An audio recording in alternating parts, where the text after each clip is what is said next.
Hello guys, இங்கிலாந்து versus India first test day 2 review. Day 2 பொறுத்த வரைக்கும் இங்கிலாந்து 50%, இந்தியா 50% ஷேரிங் தான் சொல்லணும். ஏன்னா இந்தியா டே 2 ஃபஸ்ட்டு சீசன் ஆரம்பித்தோடனே செமையாக விளாண்டாங்க.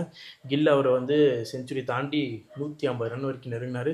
பண்ட் அவர் செஞ்சுரி வேறு லெவலில் ஒரு செஞ்சுரி போட்டாப்பில் 99 ரன் இருக்கும்போது ஒரு 6 அடித்து செஞ்சுரி செமையாக கம்ப்ளீட் பண்ணி அப்படி ஒரு பெல்ட்டி போட்டு மாஸ் காட்டினாப்பில். ஓகே, கில் அங்கே 147 ரன் இருக்கும்போது தூக்கி அடித்து அவுட் ஆகிறாரு. அங்கேருந்து அப்படியே மொமெண்டம் இங்கிலாந்து பக்கம் ஷிஃப்ட் ஆகுது. அங்கேருந்து இங்கிலாந்து பக்கம் மட்டுமே தான் மொமெண்டம். எப்படின்னா 430க்கு 3 விக்கெட் இருக்கும்.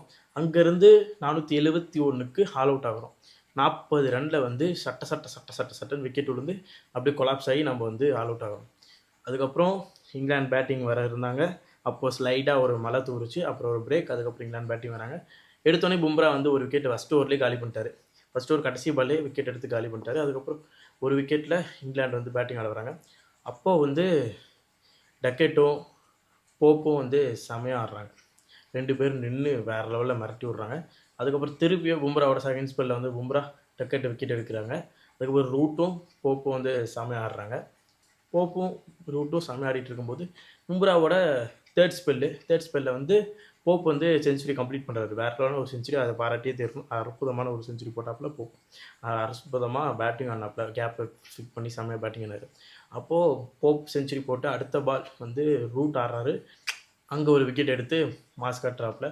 விக்கெட் வேணும்னா பும்ரா தான். Bumrah gold player to India கிடச்சது ஒரு கோல்டு.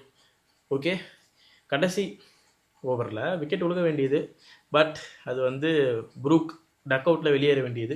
திணறிட்டு இருக்கார். அது ப்ரூக்கால் அந்த பும்ரா பவுலிங்கை தாக்கே பிடிக்க முடியல. இப்படின்னு பண்ணுறாரு. ஆனால் என்ன, விக்கெட் விழுந்துச்சு. பட் அன்ஃபார்ச்சுனேட்லி அது நோ பாலாக முடிஞ்சிருச்சு. அதனால ப்ரூக் தப்பிச்சிட்டாரு. இன்றைக்கி 207 ரன்னுக்கு 4 விக்கெட் இருக்க வேண்டியது இங்கிலாந்து. பட் இப்போ 3 விக்கெட்டாக இருக்குது. 3 பும்ரா எடுத்த விக்கெட்.